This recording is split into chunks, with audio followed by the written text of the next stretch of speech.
Hey guys, Ryan Hodge here. And today on Support Black Business Television, we have Christopher Freeman from Black United Unity Flag. And we're going to talk about the importance. We're going to talk about a few things that that he wants to discuss as far as the Black American Unity Flag, as far as being, a symbol of Black unity. So, how you doing, Chris? Chris is coming in from Atlanta. Now, do you go by Chris, Christopher? Do you have any specifics?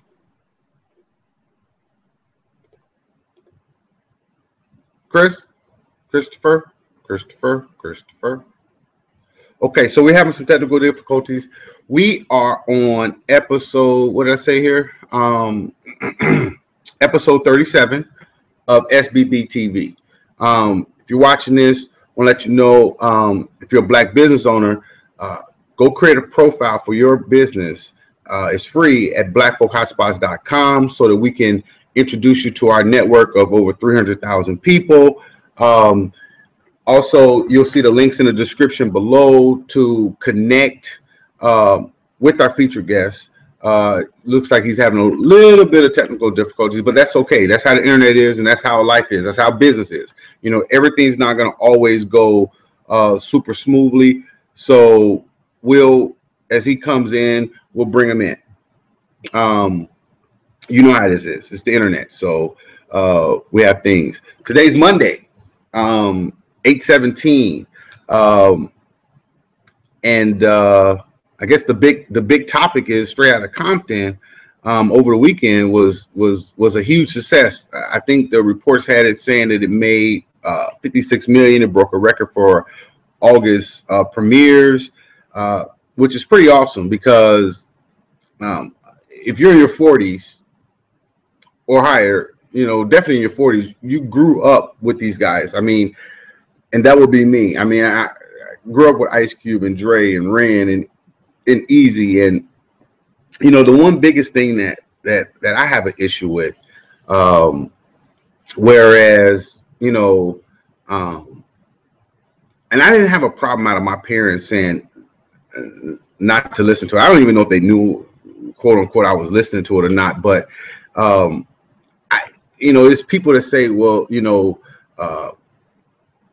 this gangster rap, which in reality I like to call it reality rap, because a lot of the stuff that they talked about was stuff that was going on from their eyes, from their perspective. All those guys were not street guys, right? It didn't cause me to go out listening to what they had to say, from Express Yourself to F the Police to all these different things. It didn't make me go out and rob or shoot or kill or sell dope.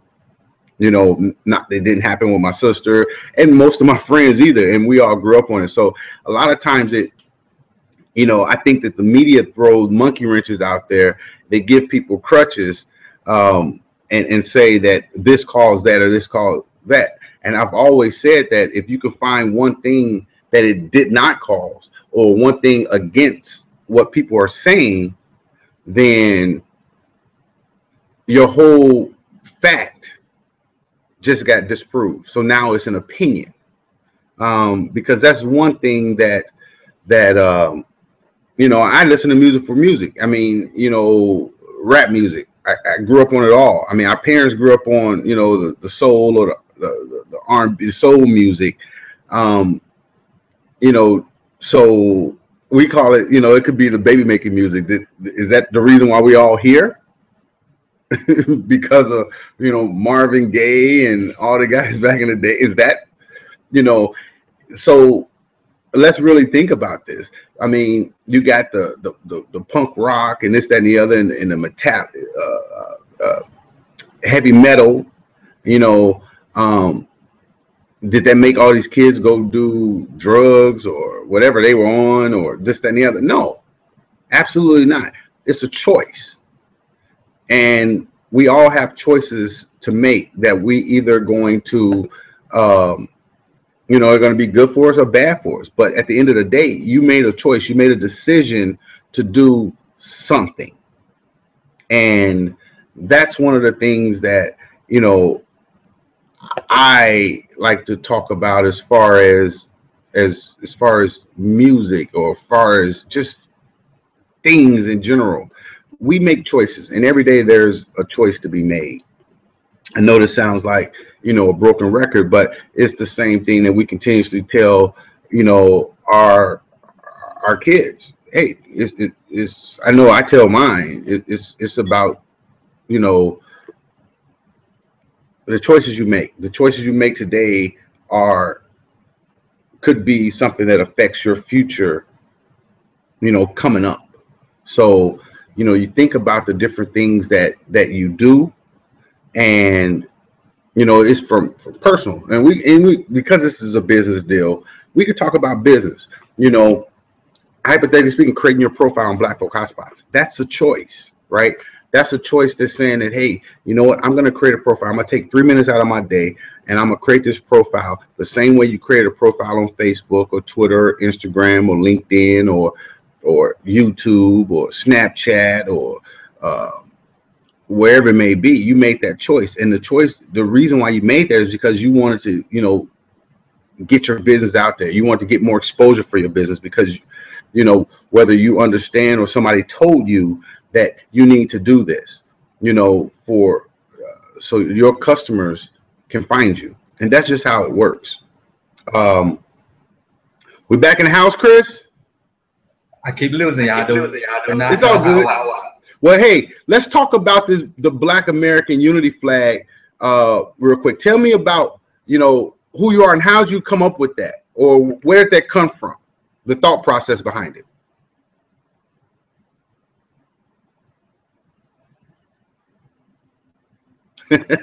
We're gonna. It seems that we're gonna have to probably try this again, because he's freezing up, I think. So it's all good, but it's all about choices. And everything in life is a choice. But the choice you should make right now, if you're watching this and you're a Black business owner, you're a professional, is to go create your profile for Black Folk Hotspots.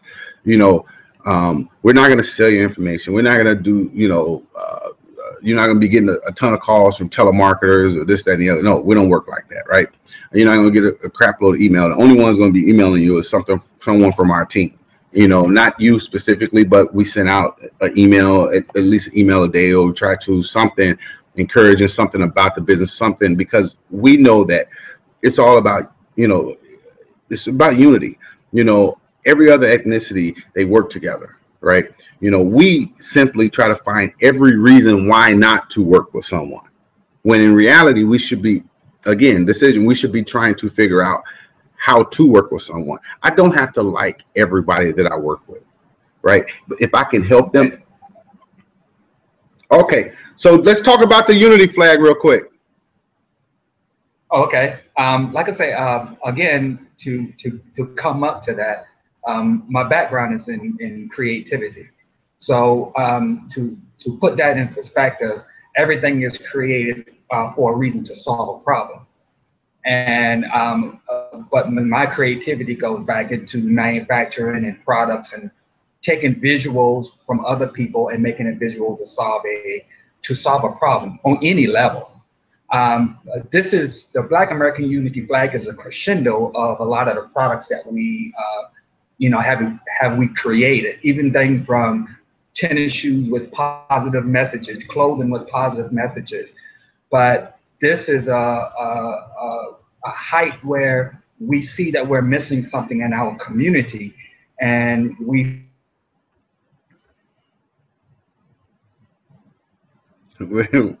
gonna get it sooner or later. It's that internet connection. Yeah, it's yeah, I remember the days, and that was one of the things that sometimes it's best to, if you're doing a Google Hangout, sometimes it's best to hardwire in if at all possible, because it's on it will block you out. But yeah, so if you're watching this again, this episode 37, and we're with Christopher Freeman. Like I like to call it, aka the Black Unity Flag. I like to talk about the Twitter, because Twitter is becoming something that is really interesting to me. It's short, concise, to the point. If you look at you know, any newscast, they're always showing their Twitters. They're showing their Twitters before they show their Facebook. So that's one of the reasons why we try to focus on the Twitter side of things, because people can connect with you. You know, connect with us at BFHS Network, at BFHS Network, and we're about 250,000 strong, 300,000 strong in our audience across social media. Am I back with you? Yeah, you are. Sorry. It's all good. You know what? I understand it's technology. It happens. It's the internet. Sometimes I try to tell people to hardwire in if it's possible, but it's okay. Okay. So, okay. Go ahead. You got the floor. Okay. I guess I might be repeating myself, but I'll try one more time. Again, my background is technology. We'll reschedule. So you're watching this because this is going to be interesting. I could already tell, right? This is something that the same reason why we got these shirts, these support Black business shirts. Look in the description and go buy your shirt. $17. Because we want to put more shirts on the backs of us. They start conversations. You know, they have people thumbs up in you. They have people nodding their head like that's a great idea, and we need to support Black business because we need to fit. You know, so many times there's people saying, you know, this Black business, this, you know, you'll have a bad experience with one Black business, and then you know what, and then you'll crucify every one of them. You know, I'm gonna tell you, if I have an experience with a Black business owner, I even talk to the owner and I leave it there. I've had bad business deals that didn't go together. I've had certain different, you know, deals that didn't go right. You know, I didn't get on social media and bash that person, bash that person or that business. That's something that it happens. It's business, right? It's not personal. I didn't take it personal. Well, maybe I did sometimes, but the thing is not to bash them. Now, I can't say that on the other end of on the other end of the stick that they didn't try to do that or they didn't go out and talk to people. I will keep things solo because that's something on the business tip. You know, we have people who won't do business with, you know, other people because of, you know, some personal, whether it's religious or this, that, and the other. And I think that is the dumbest thing in the world, right? When that's not what you're doing business. You're not going to church together. You're not holding hands. You're not, you know, just sing kumbaya, right? You're doing business. You know, and those businesses, if you see somebody that can help your product, those businesses, they help us as a big picture. Or you're saying that you're bigger and better than the whole nine, everyone in every Black person or the Black business community or the Black community, period, right? Don't care if you're a Baptist or Catholic or atheist or this and the other. If you have, if your product or service can help someone, you know, and if you look at big corporate America, nobody, you know, it doesn't say what church the CEO goes to or what does he do. Now I can understand certain things if you're a child molester or, you know, you're a murderer or abuser, those things hurt. But religious, that should be no reason not to do business with a person. And you know what? You know, when you look at a person, oh, he has attitude. Well, you know what? Bill Gates had an attitude, right? You know, he had a certain way he wanted to do things. And you know what? It's sometimes when it's his company, it's his ball. And those guys that play ball with him, they're doing very well financially and in their other business endeavors that spun off of Microsoft and Bill Gates and what they came up with. And that's how we need to think as Black business owners. You know, I've had people, you know, there's competition. There's competition between, you know, Bill Gates and Steve Jobs, right? They used to have those commercials back in the day, kind of like some rap battles going back and forth, but like technology battles, you know, but that was friendly, right? I don't think that they hated each other or this, that, and the other with that. I believe that it's friendly competition. There's other people who do similar things to what Black Folk Hotspots, you know, can do for your business. Although they're, you know, they don't get the traffic that we get to even help you even more. You know, that's just a friendly bam. And it's fine. They could though.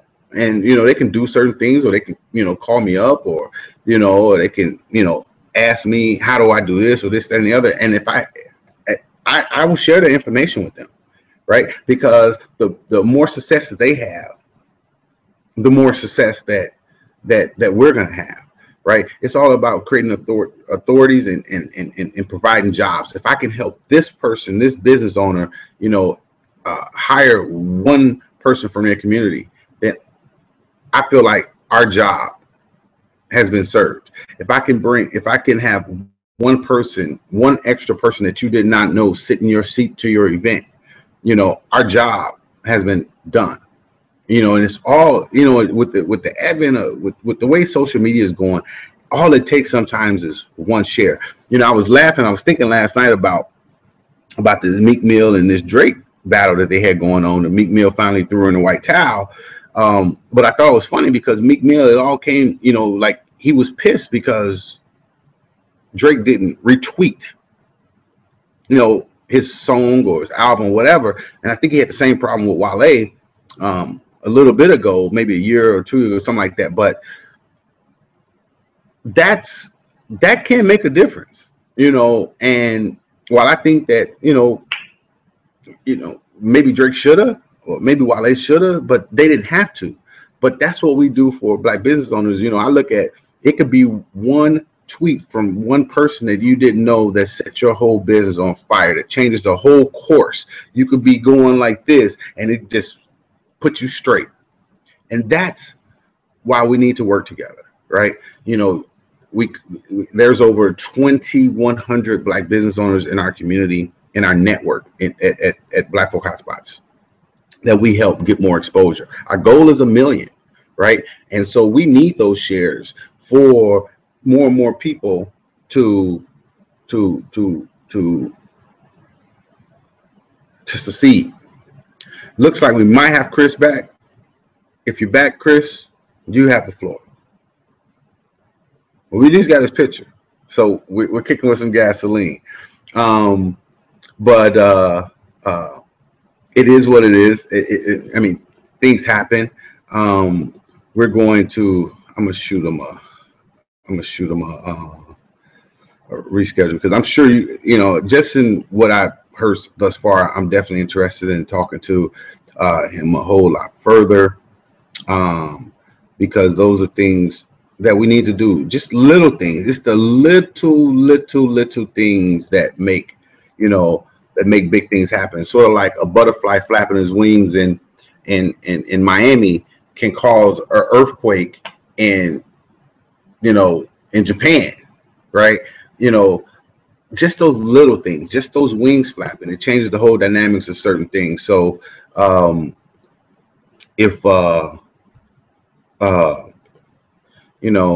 if you're watching this, definitely I'll wrap this up because we got another one. We got episode 38 coming up. So if you're a Black business owner, I want you to create a profile at Black Folk Hotspots. It's free. And what we're going to do with that is we're based on the freemium system. But what we're going to do is we're going to share your business with our network that's following us of over 300,000 people, right? And that's what we do. We're going to help you get more exposure. And then, if you want to add, if you want to blog, if you want to, post your upcoming events, if you want to post your business flyers and business promotions, if you want to add videos, whether, they're your business videos or some videos you find that are motivating and inspirational, the same things as you will share to Facebook, right? You're like, people need to see this, right? Because it's something that they really, that you find, inspiring or motivating. You post those, because what happens is then when you do that, the videos, the pictures, the flyers, the events, and the blogs, we constantly put those in rotation. And the more you share, the more you post, the more we share. So unlike Facebook, where the more you post, it's just sitting there unless somebody comes behind and shares it, with their audience and with their network. But instead, what we do is we've created that we have eyeballs, so we share all of that, right? That's the gist. And then because these people that are following us, they want to know about your business, they want to know about your events, they want to know about they want to see this. the videos and the blogs and things like that. That's what they want to. That's why they're following us, because that's what we do. You know, we help Black business owners get more exposure. Period. Chris. Yes, sir. Yes, sir. Hey, give it to us in 3 minutes. And then we're gonna reschedule. We're gonna get a full 15. But give it to us in 3 to 5 minutes. If you can. You can. Okay. So it's all good. But it's this technology. You can't let these things, there's so many people that are impatient, right? When things don't go as planned, that's it for them. We have to really Okay, go ahead. Oh, so he's trying to talk.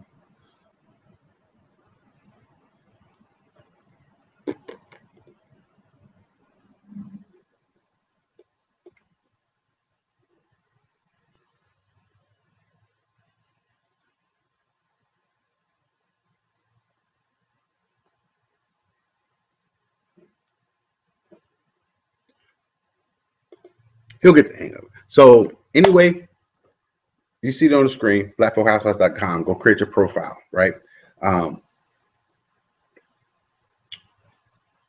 Look in the description. Grab one of the t-shirts today, $17. It helps us keep our costs down and help us help more business owners. Chris? Yes. Go ahead. Give me a quick 1 or 2 minutes. What is the Black Unity flag?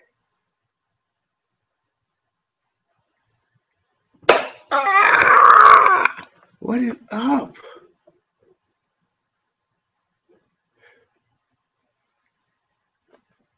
Hit up BFHS Network. Let's exchange information and let's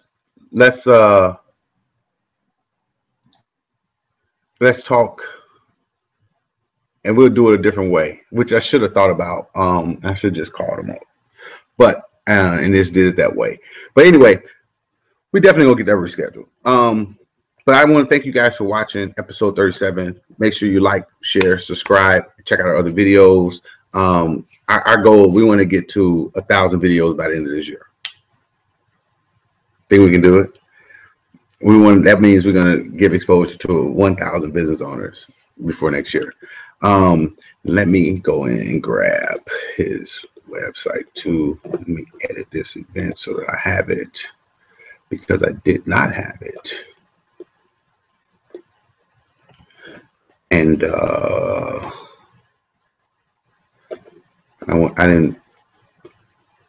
I didn't do a lot of stuff because